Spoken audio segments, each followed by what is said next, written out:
السلام علیکم ورحمۃ اللہ وبرکاتہ۔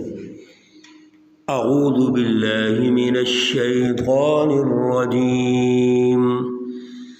بسم اللہ الرحمن الرحیم۔ فلما دخلوا علیہ قالوا یا ایہا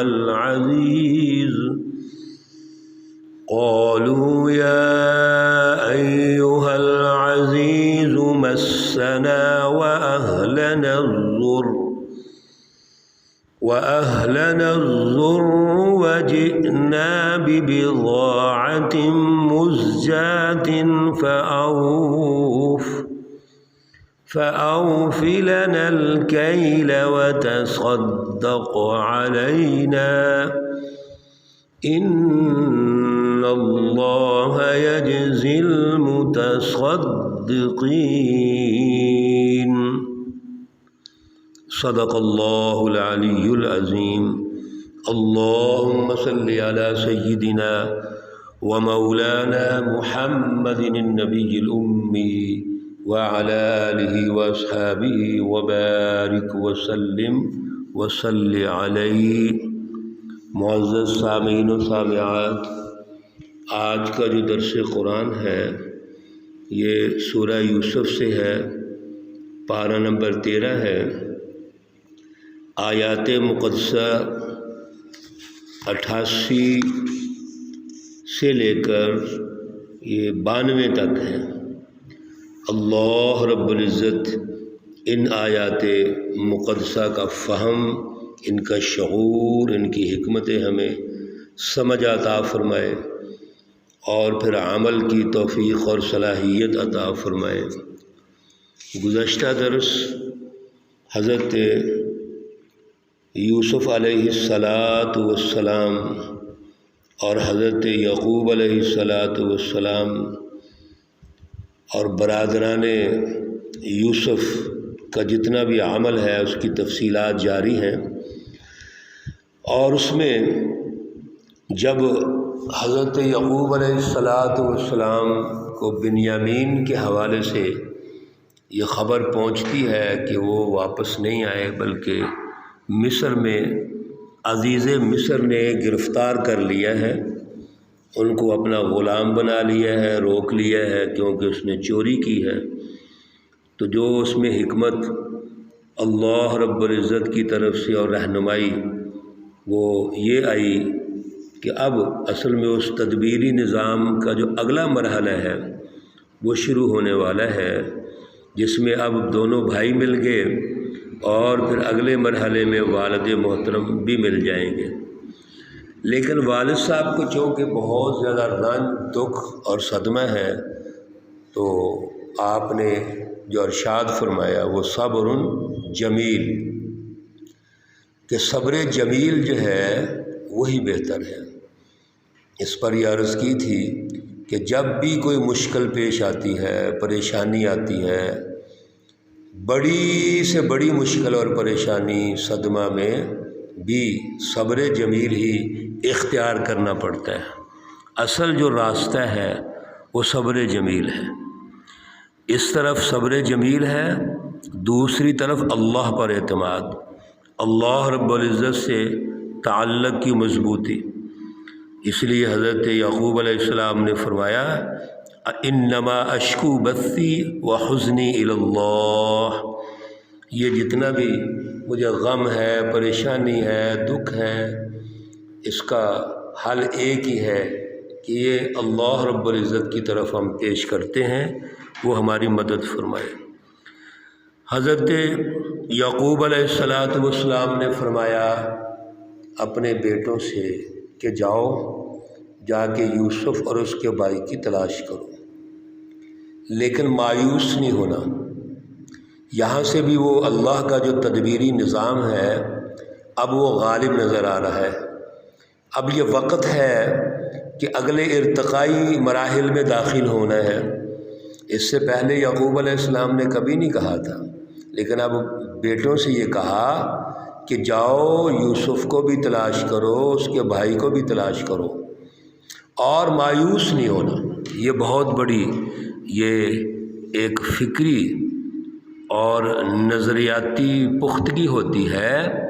کہ انسان اپنے مشن سے مایوس نہ ہو، اور یہ فکری اضمحلال ہوتا ہے کہ انسان جد و جہد کرے، کوشش کرے تو وہ پریشان ہو جائے، مایوس ہو جائے، اس کو اپنی جد و جہد میں شک لگنا شروع ہو جائے، وسوسے شروع ہو جائیں۔ یہ جو وساوس ہے یہ من جانب الشیطان ہوتے ہیں۔ اس لیے حضرت یعقوب علیہ السلام کی یہ جو رہنمائی ہے یہ بڑی اہم ہے، ہمیں ہر لمحے اس کو ساتھ رکھنا ہے کہ مایوس نہیں ہونا، جد و جہد میں آگے بڑھتے رہنا ہے، کوشش کرنی ہے، اللہ پہ توکل رکھنا ہے، اور اگر مشکل آ جائے تو صبر جمیل اختیار کرنا ہے۔ چنانچہ بھائیوں نے یہ سوچا کہ سب سے پہلے تو ہم بنیامین کو لے کے آتے ہیں، اس کا تو پتہ ہے نا کہاں پہ ہے وہ، تو یوسف کی بھی تلاش کر لیں گے۔ لیکن جب بنیامین کے ٹھکانے کا پتہ ہے کہ وہ تو مصر میں اور گرفتار ہے، تو کیوں نہ پہلے اسی کا رخ کرتے ہیں۔ فلما دخلوا علیہ، بھائی مصر پہنچ جاتے ہیں اور مصر جا کر وہ عزیز مصر کے سامنے پیش ہوتے ہیں۔ خیال ان کا یہ ہے کہ سب سے پہلے ہم اپنے غلے کا بندوبست کر لیں، کیونکہ وہ ہماری بنیادی ضرورت ہے۔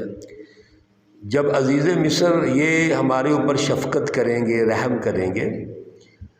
تو پھر ہم آگے بنیامین کی بھی ریکویسٹ کر لیں گے۔ چنانچہ جب حضرت یوسف علیہ السلام جو عزیز مصر ہیں ان کے سامنے پیش ہوتے ہیں تو قالوا یا ایھا العزیز مسنا واہلنا الضر، اے عزیز مصر ہمیں بہت پریشانی ہوئی ہے، تکلیف اور سختی ہوئی ہے، یعنی ہمارے خاندان کو بھی ہمیں بھی، وجئنا ببضاعۃ مزجاۃ، اور اب ہم غلہ لینے کے لیے آئے ہیں، لیکن ایک پریشانی یہ ہے کہ جو ہمارے پاس پونجی ہے غلہ خریدنے کے لیے وہ ناقص ہے، وہ اچھی نہیں ہے۔ چنانچہ اب ہماری ایک ریکویسٹ ہے، فَأَوْفِ لَنَا الْكَيْلَ، ایک تو ہمیں غلہ پورا دے دیں، کیوں؟ ہمارے پاس پونجی صحیح نہیں ہے، غلہ خریدنے کے لیے پیسے نہیں ہیں، ہم قحط میں ہیں، گھر والے پریشان ہیں اور مجبوری ہے اور بہت سخت حالات ہیں، تو ایک تو ہمیں غلہ پورا دے دیں، وَتَصَدَّقَ عَلَيْنَا، اور یہ اپنی طرف سے ہمیں خصوصی طور پر مہربانی فرمائیں۔ تصدق سے مراد صدقہ ہے، تو صدقہ ویسے بھی اس وقت جائز تھا، یہ تو امت محمدیہ صلی اللہ علیہ وسلم پر خصوصی طور پر جو انبیاء ہیں یا ان اعلیٰ خاندانوں سے ہیں یا جو صاحب استطاعت ہیں ان پہ صدقہ نہیں ہوتا، اس وقت تو جائز تھا۔ اور بعض مفسرین نے یہ لکھا ہے کہ وَتَصَدَّقَ عَلَيْنَا سے مراد وہ صدقہ نہیں بلکہ مہربانی ہے، انعام، خصوصیت، خصوصی طور پہ شفقت اور محبت ہے کہ آپ ہمیں نواز دیں۔ ان اللہ یجزی المتصدقین، بے شک اللہ رب العزت خیرات کرنے والوں کو، صدقہ کرنے والوں کو وہ اچھا بدلہ عطا فرماتے ہیں۔ یہ جو ریکویسٹ کا انداز ہے ان کا، اور یہاں پر مفسرین لکھتے ہیں کہ حضرت یعقوب علیہ السلام نے ایک خط بھی لکھا عزیز مصر کی طرف، اور اس میں یہ لکھا، اپنا تعارف کروایا کہ میں یعقوب بن اسحاق بن ابراہیم ہوں، اور اللہ کا میں نبی ہوں، اور یہ خاندان انبیاء ہے، تو یہ تو ہم اس وقت کنعان میں بیٹھے ہوئے ہیں اور مشکل میں ہیں، تو آپ کی بڑی تعریف سنی ہے عزیز مصر کی، اور پھر یہاں پہ اللہ تعالیٰ نے وافر خوشحالی رکھی ہے، تو آپ کرم فرمائیں، ہم پہ رحم فرمائیں، اور ہم چوری نہیں کر سکتے کیونکہ ہم انبیاء کا خاندان ہے۔ تو یوسف علیہ السلام جو یہ خط پڑھ رہے تھے تو ان کی آنکھیں نم ہوتی گئیں۔ ظاہر ہے یعقوب علیہ السلام بچھڑے ہوئے عرصہ ہو گیا، باپ ہیں، اللہ کے نبی ہیں، اور حضرت یوسف کس مقام پہ بیٹھے ہوئے ہیں، تو جب یہ خط پڑھا تو زار و قطار رونے لگ گئے۔ وہ حالات اور بھائیوں کا ریکویسٹ کرنا اس انداز میں کہ ہمارے پاس ہے ہی کچھ نہیں، یہ چیزیں جب مل گئیں آپس میں تو پھر اب وقت تھا کہ یوسف علیہ السلام اس کا اظہار فرماتے۔ تو فرمایا هل علمتم ما فعلتم بیوسف و اخی، کیا آپ کو معلوم ہے، آپ جانتے ہیں کہ آپ نے یوسف اور اس کے بھائی سے کیا کچھ کیا؟ اذ انتم جاہلون، ساتھ یہ بھی بتا دیا کہ آپ کو سمجھ نہیں تھی۔ یعنی یہاں انتقام کی بات نہیں کی، ان پر اعتراض کی بات نہیں کی، بڑا خوبصورت پیارا انداز ہے، بھائی بھائی ہیں، بڑے بھائی ہیں، عزت و احترام موجود ہے۔ تو فرمایا کہ اذ انتم جاہلون، آپ کو سمجھ نہیں تھی،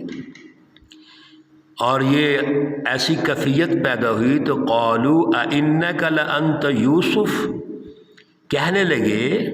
کہ بے شک آپ یوسف ہیں، یعنی واقعتاً آپ یوسف ہیں۔ یہ سارے ظاہری جو قرائن ہیں، گفتگو، ماحول جو میں نے عرض کیا ہے، اس کی بنیاد پر بھائیوں نے یہ سوال کیا ہے۔ قال انا یوسف وہذا اخی، حضرت یوسف علیہ السلام فرمانے لگے میں یوسف ہوں اور یہ میرا بھائی ہے۔ قد من اللہ علینا، اللہ رب العزت نے ہمارے اوپر احسان فرمایا ہے۔ انہ من یتقی ویصبر، یاد رکھو بے شک جو بھی اللہ سے ڈرتا ہے، صبر کرتا ہے، فإن اللہ لا یضیع اجر المحسنین، بے شک اللہ رب العزت نیکی کرنے والوں کا اجر ضائع نہیں کرتے۔ یہاں پر بڑی رہنمائی اللہ نے فرمائی کہ یوسف علیہ السلام نے کیا کہا کہ ہمارا کوئی کمال نہیں، اللہ رب العزت کا احسان۔ پھر ساتھ حضرت یوسف علیہ السلام نے وہ رہنمائی بھی دے دی کہ جو اللہ سے ڈرتا ہے اور صبر کرتا ہے، مشکلات تو مجھے آئیں، بڑی آئیں، تفصیلات آپ مختلف دروس میں پڑھ چکے ہیں، لیکن جب صبر میں استقامت کا مظاہرہ ہو، اللہ سے تعلق ہو، اللہ سے محبت ہو اور اللہ کی رضا ہو، اللہ کا خوف دل میں ہو، تو اللہ رب العزت ایسے جو مومن لوگ ہوتے ہیں، نیکی کرنے والے ہوتے ہیں، ان کو کامیاب کرتے ہیں۔ قالوا تاللہ لقد آثرک اللہ علینا وإن كنا لخاطئین، سارے بھائی اکٹھے ہو کے بولے اور کہنے لگے اللہ کی قسم، البتہ اللہ رب العزت نے تجھے پسند کر لیا ہے، تجھے ترجیح دے دی، علینا ہمارے اوپر، وَإِن كُنَّا لَخَاطِئِينَ، اور ہم نے اب تک جو کچھ کیا ہے ہم خطا کار ہیں، ہم غلطی پہ ہیں۔ جب یہ جملہ سنا حضرت یوسف علیہ السلام نے وَإِن كُنَّا لَخَاطِئِينَ، تو یہ پشیمانی ہے اس کی بیک گراؤنڈ پر، اس کے پیچھے، اس کے پس منظر پر ایک شرمندگی ہے، انداز شرمندگی، انداز پشیمانی ہے۔ اس کو دیکھ کر حضرت یوسف علیہ السلام سے نہ رہا گیا، بجائے اس کے کوئی اور سخت جملہ بولتے، جیسے عام ہوتا ہے حالات میں اور ہونا بھی چاہیے۔ فطرتی طور پر جتنی تکلیف پہنچی یوسف علیہ السلام کو، بات تو کر سکتے ہیں نا، لیکن فرمایا قال لا تثریب علیکم اليوم، اے میرے بھائیو، آپ اپنے آپ کو گناہ گار کہہ رہے ہو، خطاوار کہہ رہے ہو، لیکن یاد رکھو لا تثریب علیکم اليوم، آج تم پر کوئی الزام نہیں ہے، یغفر اللہ لکم، اللہ رب العزت آپ کو بخشے، وَهُوَ أَرْحَمُ الرَّاحِمِينَ، اور وہ تمام رحم کرنے والوں میں سے سب سے بڑا رحم کرنے والا ہے۔ یہاں بھی بڑی تکنیکی رہنمائی یوسف علیہ السلام کے ذریعے سے ملی ہے کہ جب ایک تو آپ نے معاف کر دیا، دوسرا اللہ رب العزت کے ساتھ جوڑ دیا کہ میری طرف سے تو آپ پہ کوئی الزام نہیں ہے،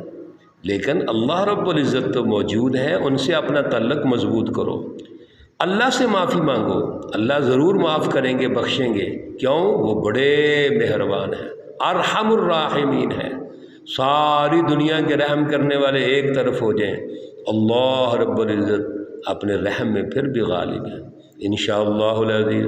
یہ واقعہ بھی جاری ہے، اس کی جو حکمتیں ہیں اور بڑے بڑے اہم موتی ہیں رہنمائی کی شکل میں، وہ ہم سن رہے ہیں۔ اللہ رب العزت ہمیں سمجھنے کی اور سمجھ کر عمل کرنے کی توفیق عطا فرمائے۔ اللہ رب العزت تمام مرحومین و مرحومات کو جنت الفردوس میں اعلیٰ مقام عطا فرمائے، تمام بیماروں کو شفائے کاملہ عاجلہ مستمرہ عطا فرمائے۔ ربنا تقبل منا انك انت السميع العليم وتب علينا انك انت التواب الرحيم، وصلى الله تعالى على النبي الأمي محمد وعلى آله وأصحابه أجمعين برحمتك يا أرحم الراحمين۔ السلام عليكم ورحمة الله وبركاته۔